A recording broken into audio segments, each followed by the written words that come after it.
Hello बच्चों, first year. आज हम सम्मिश्र संख्या के बारे में पढ़ रहे हैं। इसके पहले हमने आपको बता दिया कि संख्याएं जो हैं वो दो तरह की होती हैं, वास्तविक, अवास्तविक। अवास्तविक संख्या अंडर रूट के अंदर निगेटिव जो संख्या है, जैसे √-1 को हम आई कहते हैं, ये अवास्तविक है। वास्तविक और अवास्तविक जोड़ करके जो संख्या बनती है, जोड़ या घटा के, वो सम्मिश्र संख्या कहलाती है। ये a+ib के रूप में इसका एक भाग वास्तविक, एक भाग अवास्तविक है। वास्तविक संख्याओं के समुच्चय को r से प्रदर्शित करते हैं। वास्तविक संख्याएं भी दो प्रकार की होती है, परिमेय, अपरिमेय।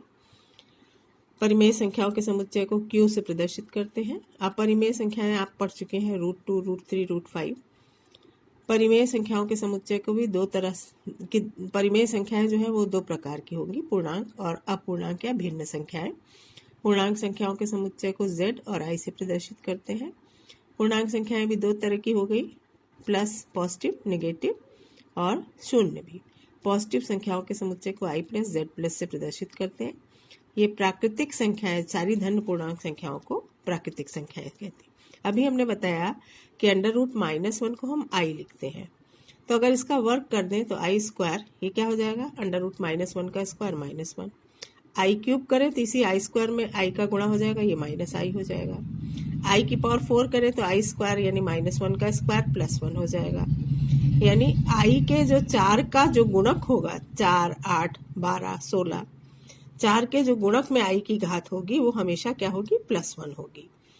i⁵ ले ले तो इस i⁴ में हम i गुणा कर दें तो +i आ गया। तो हम ये देख रहे हैं कि i की कोई भी घात हो उसको हम या तो i लिख सकते हैं, या -1 लिख सकते हैं, या -i या +1।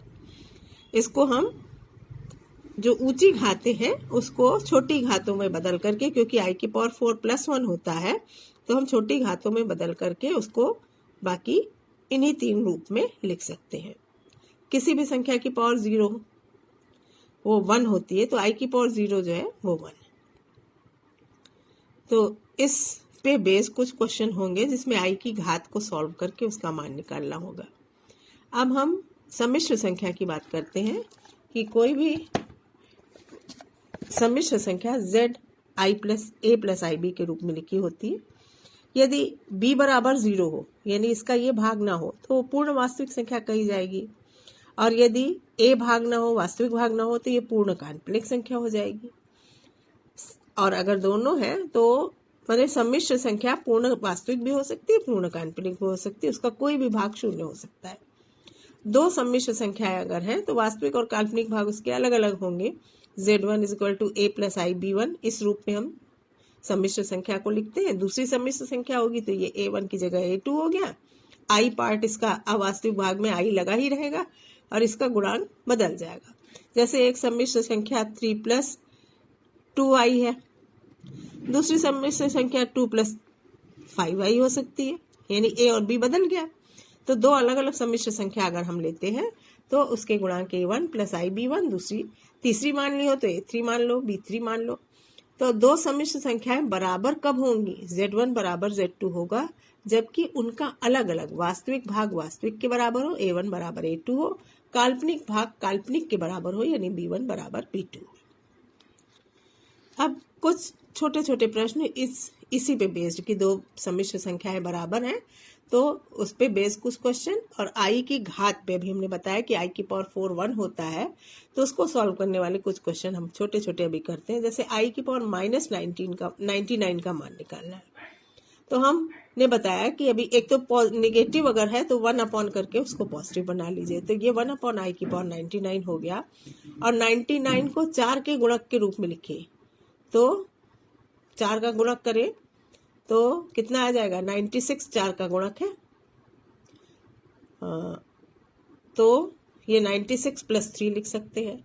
तो इसको लिखेंगे i⁴ 4 × 24 + 3।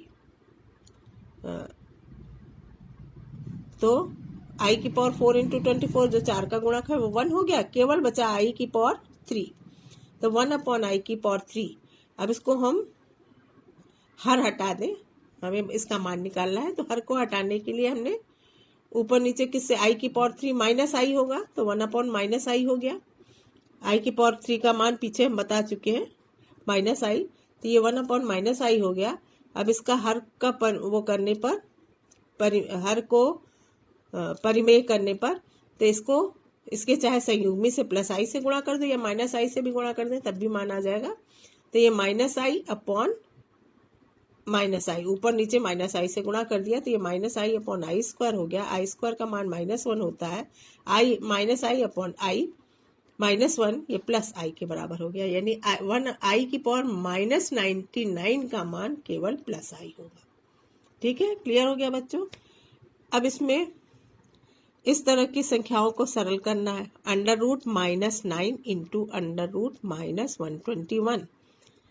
तो अब √-9 को हम लिख सकते हैं √9 इंटू √-1, यानी इसको लिख सकते हैं √9 तो हो गया 3 और ये √-1 हो गया i, ये 3i लिखी जा सकती है। इसी तरह से ये √121 इंटू √-1, ये 11i लिखा जा सकता है। अब गुणा होकर के ये हो गया 33i², यानी i² का मान -1 तो ये हो गया -33। समझ में आ गया बच्चों। अभी कुछ क्वेश्चन हम इसी में कॉपी में लिख देंगे, आप लोग करेंगे। अब एक तरह का क्वेश्चन छोटा हमने बताया कि अगर दो सम्मिश्र संख्याएं बराबर है, इधर बाईं तरफ एक सम्मिश्र संख्या लिखी है 4x + i into 3x minus y equal to 3i into -6। दो सम्मिश्र संख्या है, इसका वास्तविक भाग 4x है और अवास्तविक भाग 3x माइनस y है। यहाँ वास्तविक भाग 3 है, अवास्तविक भाग -6 है। तो तुलना करें वास्तविक भाग की वास्तविक से, अवास्तविक भाग की अवास्तविक से। तो 4x वास्तविक भाग इधर है और 3 यहाँ है, तो 4x बराबर 3 से हमें x का मान मिल जाएगा 3/4। अब अवास्तविक भाग इसका है 3x माइनस 4, तो 3x माइनस 4 बराबर -6 में x का मान हम निकाल चुके हैं 3/4 यहाँ रख दें। -y इक्वल टू -6, तो -y इक्वल टू इधर से इसको ले आएंगे दाहिनी तरफ, लाने में चिन्ह जो है -9/4 हो जाएगा। इसको सरल कर ले तो -24 -9/4 -33/4, तो y बराबर हो गया 33/4। तो ये इसका दो सम्मिश्र संख्याएं बराबर है तो हम x और y का मान निकाल सकते हैं। इस तरह के क्वेश्चन है। एक और क्वेश्चन कर ले 3i equal to x minus yi। ये भी ऐसी सम्मिश्र संख्या है जो पूर्णतः काल्पनिक है, इसमें वास्तविक भाग है ही नहीं है। तो इसका वास्तविक भाग x यहाँ x है और बाईं तरफ कोई वास्तविक भाग नहीं, तो वो 0 माना जाएगा। तो x बराबर 0 हो गया और इसका अवास्तविक भाग इधर -i इधर 3, तो -y इक्वल टू 3, तो y इक्वल टू हो गया -y इक्वल टू 3, तो y इक्वल टू हो गया -3। तो इसका वास्तविक और अवास्तविक भाग तुलना करके मानिए। तो छोटे छोटे क्वेश्चन इस पे बेस्ड हैं, जैसे i का मान निकालने वाला सरल करने वाले क्वेश्चन हम दे रहे हैं, और कुछ क्वेश्चन हैं दो सम्मिश्र संख्याओं की तुलना करके बताने वाले, फिर i का मान सरल करने वाले, या अंडर रूट में निगेटिव संख्याएं जो दी गई हैं उनको पहले i के रूप में रख करके फिर सरल करना है हमें। √-1 को i मानेंगे। ये क्वेश्चन आपको हम भेज रहे हैं, इसकी फोटो खींच करके भेज रहे हैं, आप करिएगा। आपकी किताब में हो तो और प्रैक्टिस के लिए और भी कर सकते हैं। ये कुछ थोड़े से क्वेश्चन हैं वो हम भेज रहे हैं, आप करेंगे बच्चों। हेलो, दूसरी कॉपी में काम करेंगे।